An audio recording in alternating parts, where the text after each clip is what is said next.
15억 보험금을 수령한 뒤 말순의 집안엔 이상한 기류가 흘렀습니다. 손자 우진은 라떼를 건네며 후견인 되드릴게요라는 어색한 말을 꺼냈고 며느리와 딸, 가족 모두의 말투가 조금씩 바뀌기 시작했죠. 그러다 사라진 손자, 출생신고도 되어 있지 않은 존재, 딸과 며느리의 모호한 해명, 그리고 발견된 한 통의 CCTV 영상. 내 손자는 우리 가족이 아니었습니다. 그리고 말수는 결심했죠. 지금부터 제가 움직입니다. 말수는 그렇게 말하고 자리에서 일어났다. 그녀의 손엔 손자가 앉던 의자에 남겨진 작은 USB 하나가 들려 있었다. 며느리는 급히 따라붙으며 말했다. 어머니, 그건 그냥 우진이가 학교 과제 정리해둔 거예요. 괜히 오해하시면 곤란해요. 말수는 대꾸하지 않았다. 그녀의 눈빛은 예전과 달랐다. 모든 퍼즐 조각이 맞춰지고 있다는 걸 이제 확신한 눈이었다. 그날 밤, 말수는 집 안에 불을 다 끄고 작은 방에 조용히 앉아 노트북을 켰다. USB를 꽂자 자동 실행되는 영상 파일 하나가 떴다. 가족 만들기 프로젝트 보험편. 말순의 손이 떨렸다. 영상 속에는 우진이 아닌 한 남자와 여자가 카페에서 마주 앉아 대화를 나누고 있었다. 그 여자는 분명히 자신의 딸이었다. 이제 거의 끝나가요. 보험금만 들어오면 돼요. 애는요? 출생신고는 안 했어요. 어차피 남이에요. 할머니가 미끼인 줄도 모르고 우릴 믿고 있어요. 그 장면에서 말수는 숨이 멎을 뻔했다. 딸, 며느리, 그리고 그 남자. 모두가 공모자였고 우진은 이용당한 존재였던 것이다. 그러나 더 놀라운 건 그 남자가 바로 며느리의 친오빠였다는 사실이었다. 수년 전 부도난 다단계 회사를 운영하다 잠적했던 인물. 지금은 이름을 바꾸고 조카를 가짜 손자로 만든 장본인이었다. 말수는 그 USB를 꺼내 다시 손에 쥐었다. 이걸 경찰에 넘기면 끝일 수도 있었다. 하지만 그녀는 다르게 움직이기로 했다. 이제는 경찰보다 그들이 가장 두려워하는 방식으로 반격할 생각이었다. 다음 날 새벽, 말수는 우진이 쓰던 방의 서랍을 하나하나 열었다. 불 꺼진 복도 끝방, 아직 따뜻한 이불에선 어린 향기와 동시에 어른의 냄새가 섞여 있었다. 그 아이는 확실히 아이였고 동시에 철저히 이용당한 존재였다.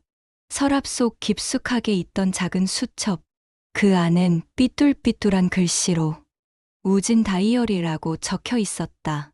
나는 왜 학교 명단에 없을까? 나는 진짜 손자일까? 나는 사라져도 찾을 사람이 있을까? 말수는 그 글들을 몇 번이고 다시 읽었다. 한 장 한 장 넘길 때마다 할머니라는 이름 뒤에 숨겨졌던 가짜 가족극의 냄새가 짙어졌다. 점심 무렵, 말수는 읍사무소 대신 변호사 사무실로 향했다. 그곳은 퇴직한 검사 출신의 장기석 변호사가 운영하던 곳이었다. 과거 마을 토지 분쟁을 맡으며 신뢰를 얻은 사람. 말수는 조용히 USB와 다이어리를 꺼내놓았다. 혹시 이걸로 법적으로 뭔가 할 수 있을까요? 장 변호사는 고개를 끄덕이며 말했다. 이건 단순 보험 사기가 아닙니다. 가족관계 등록 부조자, 후견인 위임 강요. 게다가 미성년자를 사기극에 동원한 증거까지 있어요. 영상 속 남자, 며느리 오빠 맞죠?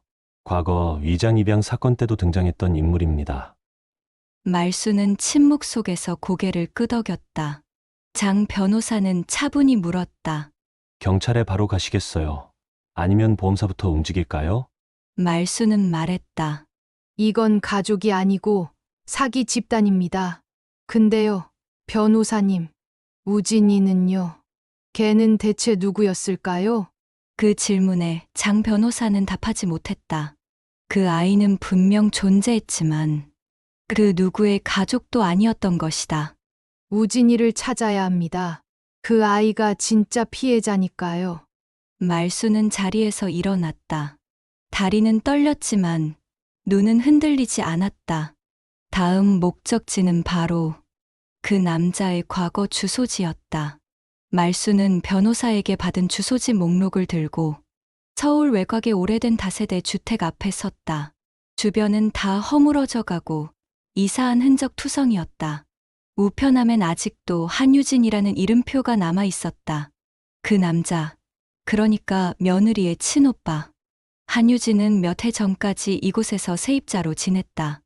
그 빌라 살던 남자요? 예, 그 사람 이상했어요. 주차장 옆에서 쓰레기를 정리하던 할머니가 말했다.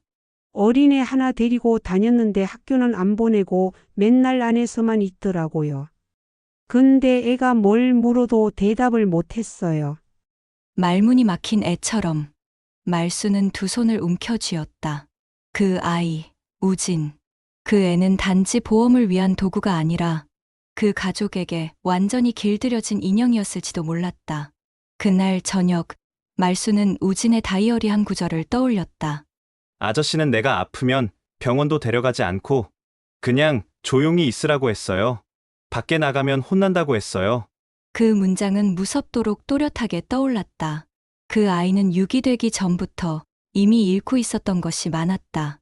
존엄, 권리, 감정. 말수는 바로 다음 날 장 변호사의 조언대로 경찰서 대신 아동학대 전담 신고센터를 먼저 찾았다. 이유는 단 하나. 그 아이를 찾기 위해선 먼저 아이로 인정받아야 한다는 것. 공식 서류상 우진은 존재하지 않는 아이였다. 그렇기 때문에 실종도 학대도 아무것도 성립되지 않았다. 말수는 흔들리는 손으로 다이어리 복사본과 USB 사본을 꺼내며 말했다. 이 아이는 제 손자가 아니래요.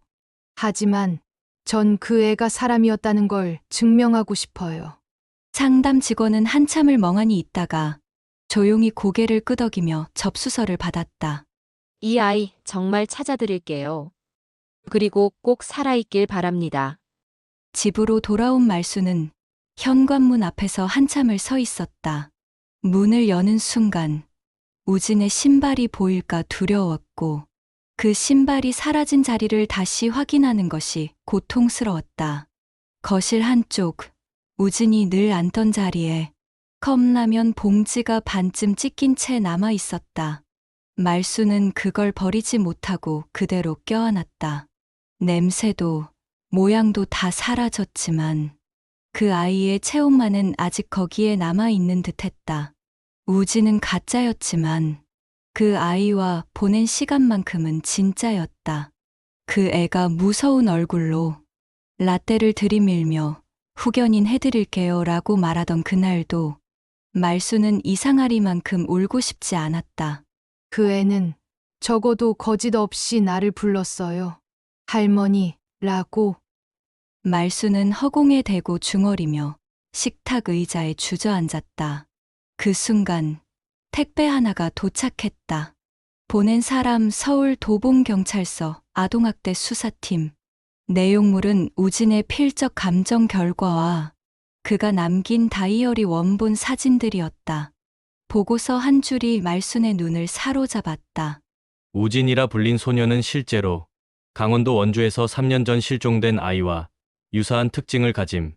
현재 DNA 대조 의뢰 진행 중.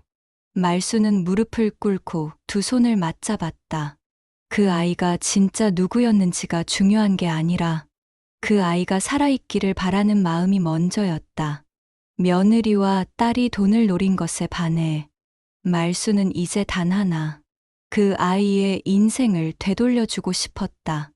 그 밤, 말수는 처음으로 우진에게 편지를 썼다. 우진아, 내가 어디서 왔든 나는 그날부터 널 손자라 생각했단다. 내가 보였던 어색한 미소도 떨리던 말투도 이젠 다 이해돼. 다시는 속지 않겠다고 다짐했지만 너만은 다시 한번 믿어보고 싶구나. 며칠 뒤 말수는 장 변호사와 함께 서울 강북구에 위치한 보험회사 본사로 향했다. 이제 그녀는 피해자가 아니라 보험 사기 조작극의 증거 제출자였다. 회의실에는 법무팀과 손해사정인, 내부조사팀이 함께했다. 말수는 떨리는 손으로 USB와 수첩 복사본, 우진의 필적 감정 결과서까지 꺼내놓았다. 이 아이는 제 손자가 아닙니다. 그런데 이 아이를 손자라고 속인 사람이 저희 가족 안에 있었습니다. 직원들이 술렁였다. 이 보험 계약 처음부터 다시 들여다봐야겠네요. 한 담당자가 중얼이며 서류를 들춰보았다.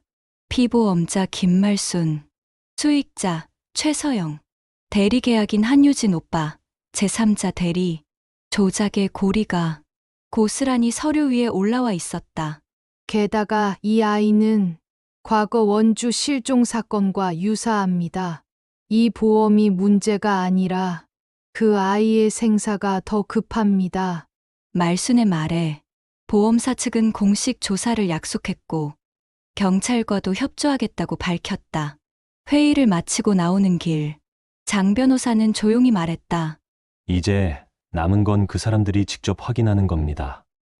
말수는 고개를 끄덕였다. 그리고 그날 밤, 그녀는 딸과 며느리에게 한 통의 단체 문자 메시지를 보냈다. 우리 다시 모여야겠구나. 내가 준비한 게 좀 있으니 이번 주 토요일 우리 집에서 보자.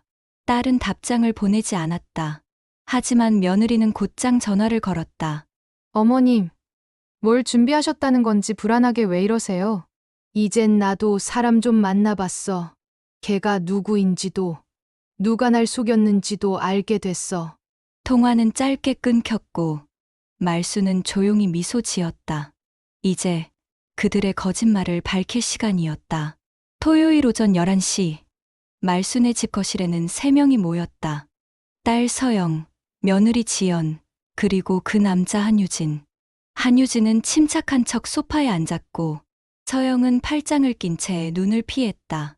며느리는 물 한 잔도 마시지 못한 채 불안에 떨었다. 이 자리는 그냥 가족끼리 이야기하는 자리야.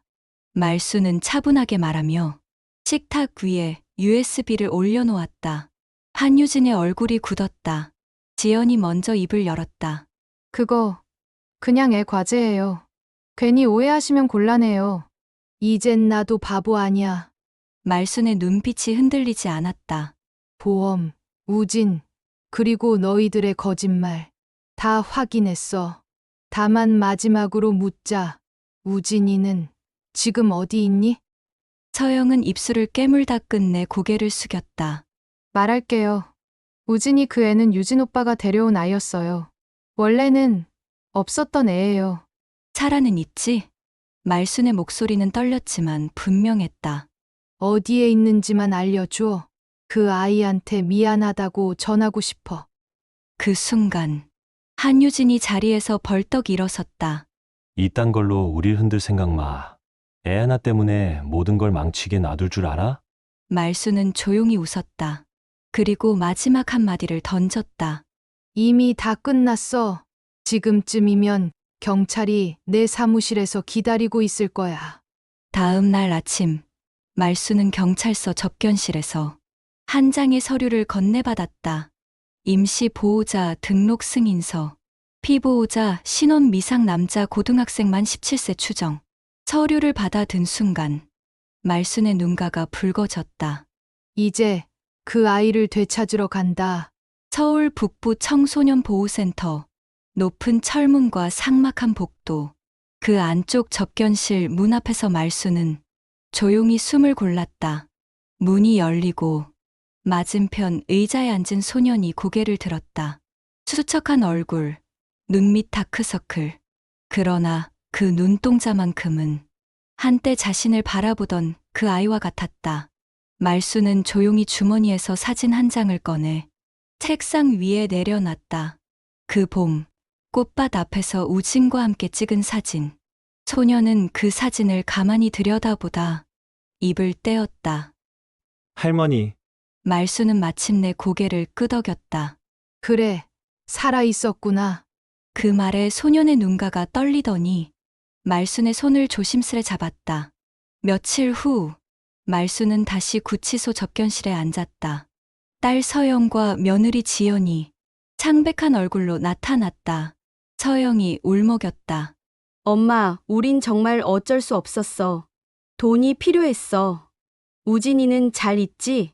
말수는 단호한 눈으로 두 사람을 바라보았다. 그 아이, 이제 너희 손자 아니야. 너흰 그 아이를 도구로 삼았고, 나는 그 아이를 가족으로 삼았어. 말순이 자리를 박차고 일어서자 지연이 외쳤다. 어머님, 제발, 그 애는 말수는 단호히 돌아보지도 않았다. 이제 너희는 아무것도 아니야. 그 애도, 나도. 접견실 문이 닫히는 순간 서영은 처음으로 목이 찢어지도록 오열했다. 3개월 뒤 고등학교 복학 첫날 우진은 새 교복을 입고 서울 시내 일반 고등학교 정문 앞에 섰다. 말순이 손에 든 도시락을 건네주며 작게 웃었다. 이제 진짜 내 손자 맞지? 우진은 어색한 듯 고개를 끄덕였다. 처음엔 다 연기였는데요. 할머니 옆에 있으니까 진짜 가족 같아요. 말수는 우진의 어깨를 두드렸다. 연기도 사랑도 결국 진심이면 진짜가 돼. 그 말에 우진은 짧게 미소 지으며 정문 안으로 걸어 들어갔다. 봄 햇살이 그들의 뒷모습을 포근히 감쌌다. 말순의 일기 마지막 페이지. 다시 시작하는 날, 그리고 다시 내 아이를 품은 날. 그 아이는 처음엔 가짜였고 그 여자는 혼자였지만 마음이 움직였고 가족이 다시 만들어졌습니다. 사람을 잃고 돈을 얻은 이들보다 사람을 지켜낸 한 여자의 선택이 더 오래 기억될 것입니다. 그녀는 다시 엄마가 되었고 할머니가 되었고 가족이 되었습니다. 시청해 주셔서 감사합니다. 늦가기 극장이었습니다.